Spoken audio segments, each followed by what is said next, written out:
Juggalos in recovery. Juggalos in recovery.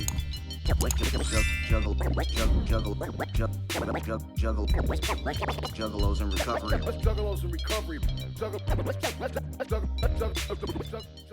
My story today isn't really, it doesn't have necessarily, um I don't know, like a theme or resolution or whatever. It's just more of like kind of a provoking thing, because last night I went to the Cottonmouth Kings mini tour show up here in Bellingham, and which was cool because it's like a small town and whatever. But so I went to that, and first of all, I didn't live up to the whole I'm gonna smoke weed for the rest of my life thing. Um, being sober almost 5 years, it was definitely different perspective on the show when I was there. Um, and it wasn't like hard for me to, honestly. I was up front and they were passing around a joint from the stage, and I just kind of passed it up and gave it to the person next to me or whatever. So that was interesting to go to a Cottonmouth King show. I don't think I've been to one in like 15 years or something crazy. Me and my wife had met, and our first date was at a Cottonmouth King show 22 years ago. So anyway, it was definitely different. It was weird and whatnot. The one thing that happened though is there was an opening band, Crazy Town, and um, like back in the day, there was four dudes in that band. They had like huge hits, and they were like a huge, like, back in the 90s, they were pretty big. Um, well, now it's just the one guy, and you can tell like he was like fucked up, and like he's up there doing his thing, and he did okay, but like he didn't sound the same, he didn't look the same. You can tell he was like had that I call it meth mouth, where like you're missing teeth, and it sounds like just didn't sound right at all. He's doing that butterfly song and stuff, and it was really off and weird. So anyway, at the end of the show, we're hanging around, and I had bought one of the jerseys there, and they said, just hang out, and they'll come out and do autographs and stuff. So like D-Loc and all them came out, and the dude from Crazy Town was there, and he was fucked up, like out of his mind. And I felt really bad for the guy because you hear all these stories about him, and you hear how he did this and that to some girl, and whatever. I don't really know any of the stories, but I just saw this guy as like a human, and I felt really bad for him. Um, I just felt really bad, and I got his autograph and took a picture with him, and it's not the best picture. It's just really bad. Like I feel really bad for him. So I'm just rooting for the addict, man. I just hope he finds his way, because he's out there still doing his thing, like 20 or 30 years later. And so I thought that was interesting. And then I'm standing at the merch table, like talking to them, like, and there's this girl standing there, and she sees my charm on my neck, and it's my 4-year. And you could tell she's fucked up too, but she's like, "Wow, that's so cool," like, I really want to, like, and I just told her, like, yeah, it's hard, especially being at the show. And like, I made a joke, like, I didn't, they have that song, like, I'm gonna smoke weed for the rest of my life, and I'm like, yeah, I didn't really live up to that, but it's been worth it for me. And she just thought it was really cool and gave me like mad props for my sobriety, which I thought was cool as well. So yeah, last night was interesting. Got home really late. I didn't know if I was gonna make it on here today, and I stayed sober.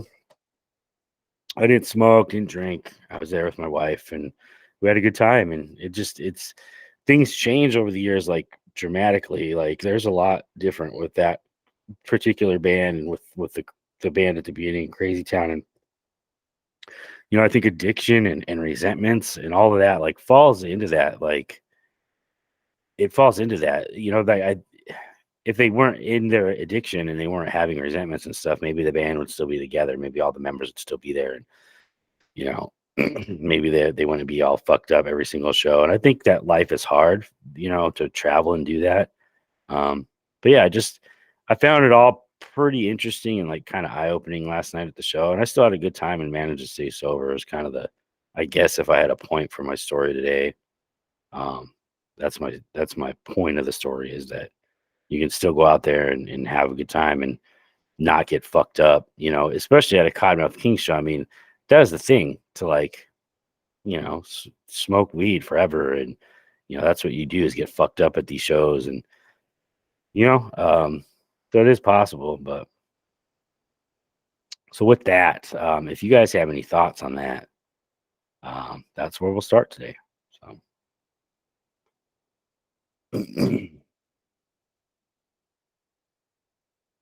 Not everybody at once. I have a thought. Who was your favorite? Like, what was your favorite part? Like at shows when I go now, I would say the different bands and the different songs and the lighting and the sound. I usually pick one that I like the most now that I can actually absorb them all a little more. That's a good question. So yeah, I like your what you just said. Like I can absorb it more. Like I'm standing on the side of the stage and I can breathe, like I'd be smoking and drinking and I just wouldn't be able to breathe necessarily because it's so fucking hot in there, and now I can stay up there the whole show, right? But like what my favorite part is, I don't know. That's a good question.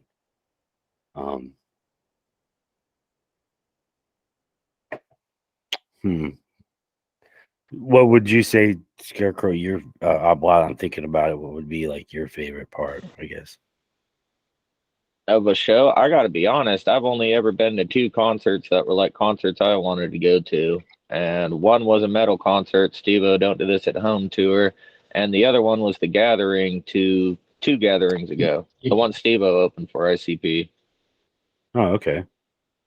So I haven't been to a whole hell of a lot of concerts. And last time when I was at the gathering, I stayed pretty lit until the last day. I was able to, for the last day of the gathering, stay, off all of the extra drugs.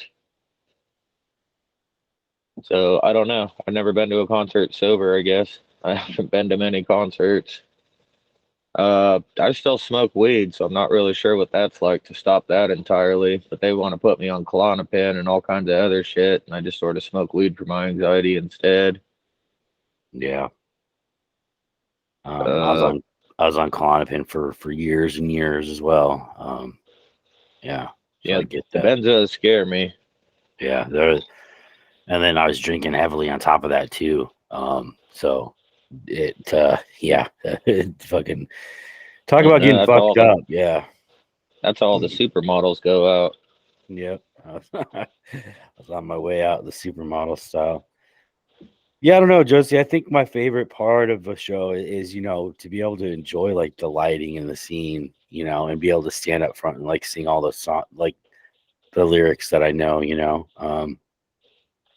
yeah, because before I wouldn't be doing that. I would have been like looking for the next like drink or smoke, you know what I mean? Looking for that joint that's coming around instead of paying attention to what's going on. So I think, yeah.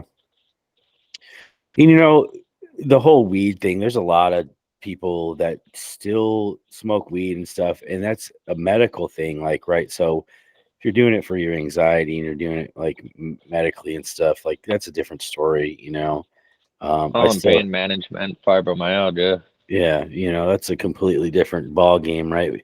Because like, they teach you like if you're in recovery and you go to the doctor and they give you pain meds, you could take those pain meds. That's cool. Like, because you're prescribed it, it's not, you're not, if as long as you're not doing it like just to get fucked up, I think it's more, it, I think it's the reason why you're doing it. You know what I mean? Like, doing a line of cocaine obviously is never going to be something that's prescribed, right? And No. medically advised, you know what I mean? So it's, That's not true. Isn't there some places that have places that you can safely use in a sense? So wouldn't that be kind of the same thing that they detox them off slowly, or is that not one they do?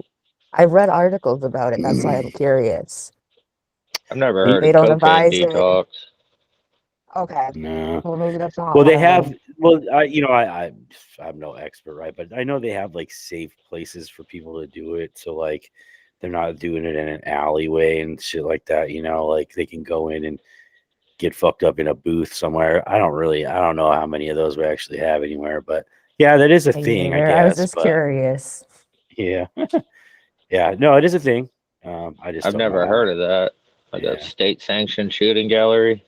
yeah, Huh. basically, clean Yeah, I don't needle, know if clean they place shut to them do it. down, but they had them for a while because I was reading articles about it. I don't know if it was true or false. That's why I was curious. State-certified crack house. Yeah, That's no, something. yeah, no, they definitely had that shit, like for sure. I don't know if they still do, but they definitely did. Because like clean needles, and you can leave it in a clean spot where a kid isn't gonna be able to fucking find it when you're done. Like, I don't know. In my mind, I Yeah. guess it makes sense, but yeah, fucking what the hell. But Yeah, I like, hate that finding needles everywhere is bad. yeah, for sure. Mm-hmm. But like for me, when I quit everything, like, and I got my mind right, I was using all that stuff for like the wrong reasons. Like I don't have anxiety and depression anymore, like I thought I did, and I it just, for me, my particular situation, like if I start smoking weed, it's going to lead me to drinking and finding those other drugs that I was using. It's a slippery slope. And I don't even know if that's true anymore because I'm like been sober for a while. Like I could probably smoke some weed and be all right, but there's no reason for me to. That's like I have no reason to besides getting high, and so that for me is Yeah. just, yeah, it's off the table. Like I like respect on that. I had like yeah. a year or something off of everything, but I don't know. I got to the point where I went crazy and I chose weed over pills.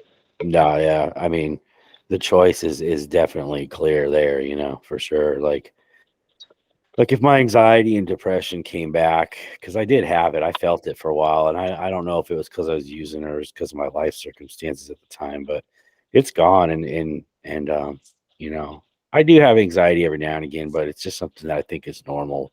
Like it's a normal level, and I'm Yeah. more equipped to like deal with it than I ever have been. So I don't know. I It's actually had that conversation with a friend the other day that people that didn't have anxiety before 2020 most likely do now. Like everyone in the world, in some aspect, because of how the world changed, has a little bit of anxiety because of something.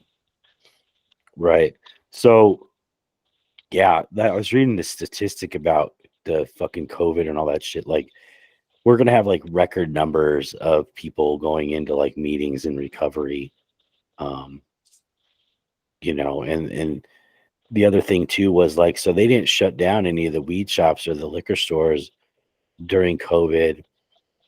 And the thought process behind that, and I don't know how true it is, what I read was that everybody in the world, like there's like so many people in the world drink every day, right? So they're not necessarily alcoholic where they're ruining their lives and stuff, but they drink every single day. So to close down the liquor stores and to like shut them off would cause them to like withdraw and shit, and like you have the shakes and stuff and go to the hospital, right? So the hospital's already packed with COVID patients. Now you got fucking Oh, that's one alcoholics. thing Yeah. that's not true because they actually did shut the alcohol, like shut off alcohol in New Hampshire a little bit for a while. Yeah, not where I was. That shit was open. Like Yeah, there was lines. I was Like, working in yeah, the and that's probably cannabis why because industry some at a places stopped them here, so people traveled towards your area. right. You were in a working white in market. cannabis? Yeah, in the white market for a minute, and they considered cannabis an essential service like any other pharmaceutical. Yep. So they didn't shut down or slow down the cannabis industry at all. Yeah, I think Josie has a point because I think some states did shut it down for a little bit at first, and then they realized it was probably a mistake, even though it's not a medical, like, where I was in Colorado, and then I moved to Washington, and um, both states, like it was fully open. Like you could go there before you can go anywhere else. And like, so to me, and then when I read things about it, like I said, I don't know how true it is. It makes sense though. You have somebody who drinks every day, not necessarily an alcoholic. All of a sudden you rip that away from them. They have like shakes and withdrawals, and they're drinking Yeah, well, Listerine. that Yeah, would and be can what end up you having to call a do functional other things alcoholic. for it. Yeah, functional alcoholic, exactly. That's what I was forever. I'm convinced I was, because I led a pretty good life my entire life, and just one day it went downhill. So My biggest thing that I'm still trying to figure out is New Hampshire is not federally legal, but people can have their medical cards. And they're trying to say now, because I've called the dispensary, they're trying to tell me I could use edibles and not smoke. But I've already talked to my doctor about it, and they even said, because I said none of them work, and they basically said that I can't use it in that form because my body doesn't know how to metabolize it. And now basically my housing is being like, oh, you can't use it on our property. You have to go here. And then I found out the laws, and it's like some places I can't even go. And everyone's known I've had my card since 2020. And I renew my card, I pay for it. But now it's like, where do I go? Right. Scarecrow probably has more experience in that area than Yeah. I would. That's why I brought it up, because I'm Yeah. curious his thoughts Where on I this live, one. you could pretty much just walk around everywhere with it, and it's not a big deal. In California, it's recreational. I could have 6 plants without any kind of medical card, and people just walk around with it all the time. So I don't really know what that's like, not to be able to like just smoke in my own space. But yeah, because I was even trying to think of a group to get together to basically be able to talk like we are, but it's like, oh, there isn't a safe space that we're allowed to actually do it. And it's like, Or that's like a kind of a downfall unless I Google go Meet to another smoking state. circle. Yeah, even for like just a meeting to talk to people that used to drink or do other things, where would we go? Yeah, that's interesting.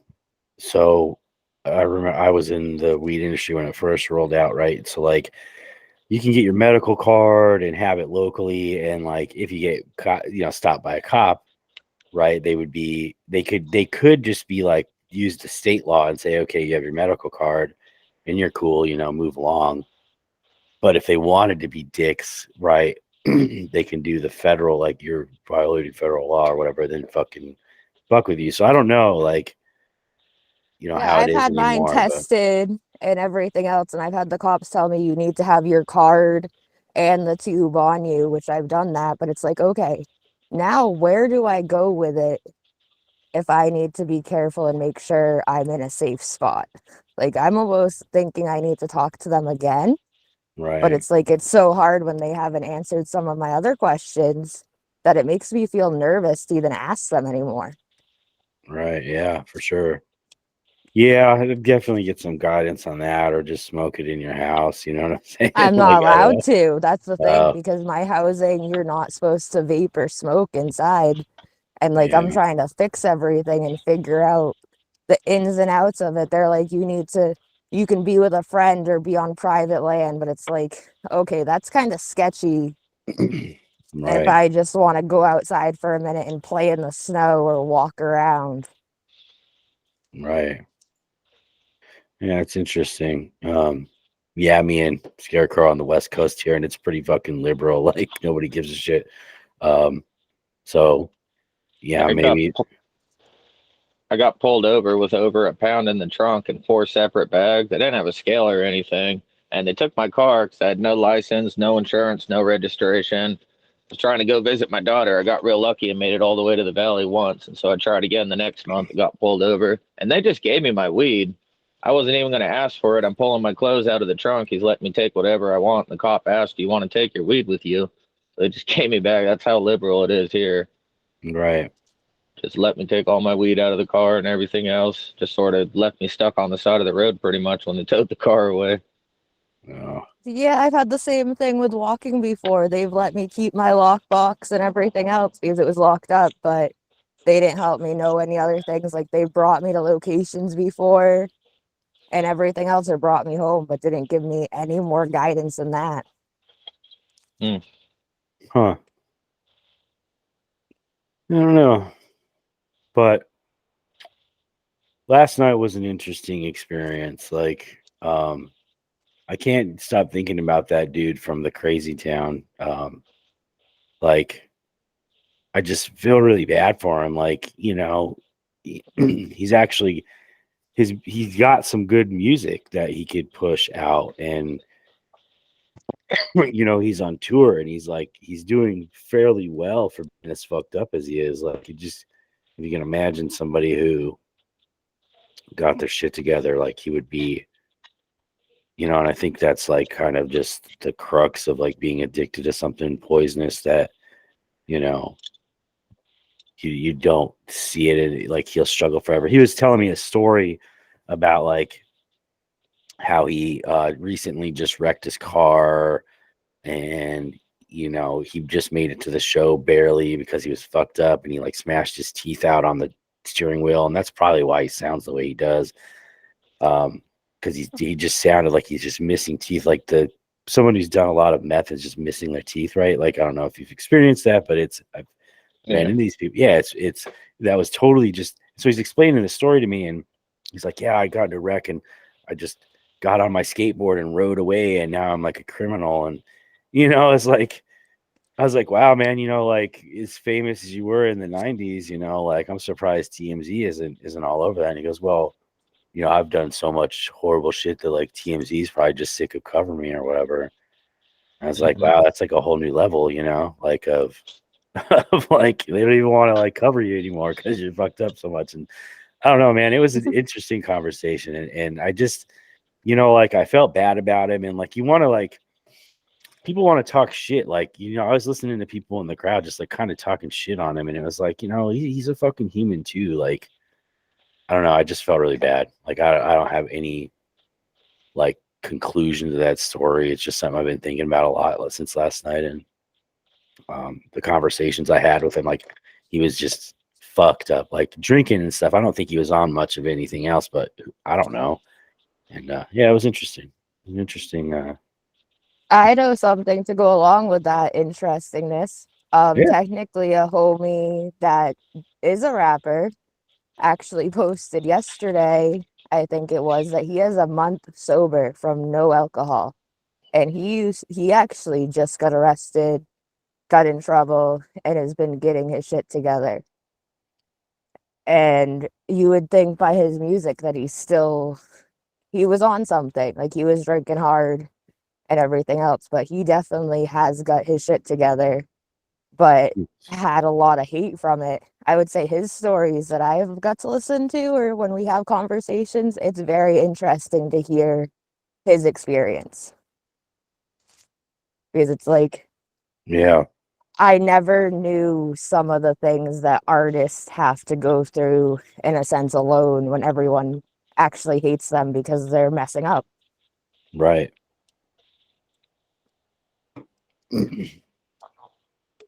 And like those dudes are up there singing about weed and stuff. Like, who knows if they're sober or not? You don't really know. You know what I mean? Like, obviously the ones that are ripping on bongs and stuff, like they're still doing their thing, but because they had bongs on the stage and stuff, you know what I mean? But like, I wasn't really paying attention. Maybe one of them wasn't. Who knows? But like, you have to keep up that like that image or whatever, I guess. And yeah. So. Yeah, well, I know some of them have actually gone. Like some people will, like I've talked to a few people that just go to CBD and start putting that in their bong and stuff like that, because then they're taking out the THC to be able to help them detox from it a little bit, because then they're still getting the pain relief and everything else without the high. Right. Yeah, it's come a long way since when I was smoking, for sure.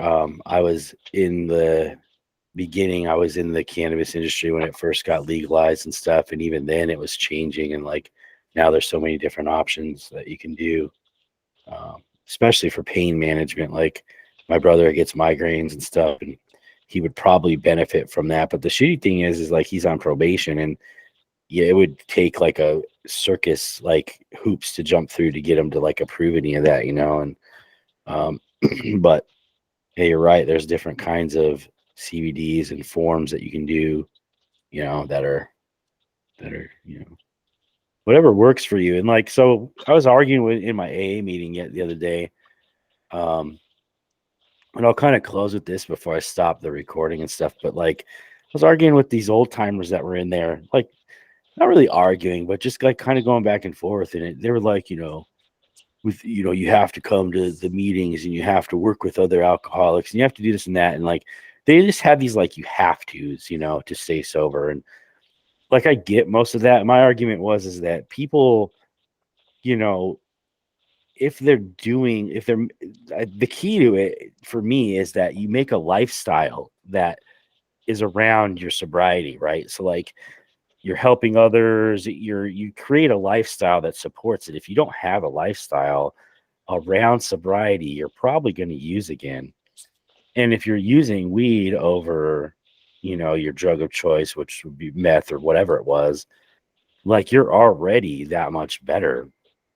And I've seen people like Chris is one of them on here who got sober outside of the program, and he doesn't go to like AA meetings and stuff. So like whatever works for you, my This is message. about all I got. Yeah. We live pretty rural. There's not a whole lot of meetings and stuff. And the AA meetings there are, it's such a small town type of community. Like people gossip and talk shit all the time. I ain't going to those meetings. I don't feel comfortable talking. Right. Yeah. Especially in a small town. And then you got the old timers in that small town trying to tell you what to do. Yeah. So Yeah, yeah, everyone no. has a different look on it. Right. So my message, if I were to give one to anybody that asked, would be that, whatever works for you.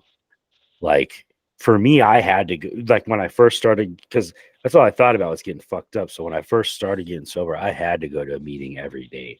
I went to 2 or 3 a day for a while, and it was just to build that like habit and that routine around my sobriety, because that's all I thought about was just getting high. And so for me, I had to go to meetings. I don't have to go to them anymore.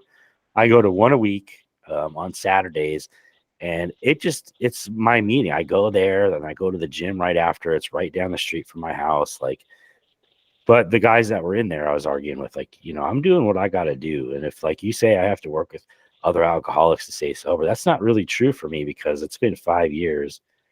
And I work with like you guys and I work on meetings and stuff, but I don't like work independently with anybody. I'm not a sponsor. They're saying you have to sponsor somebody. And it's like, no, you don't have to do anything. You just do what works for you. So anyway, that was my like soapbox for today. I'm gonna stop the recording because let's see. All right.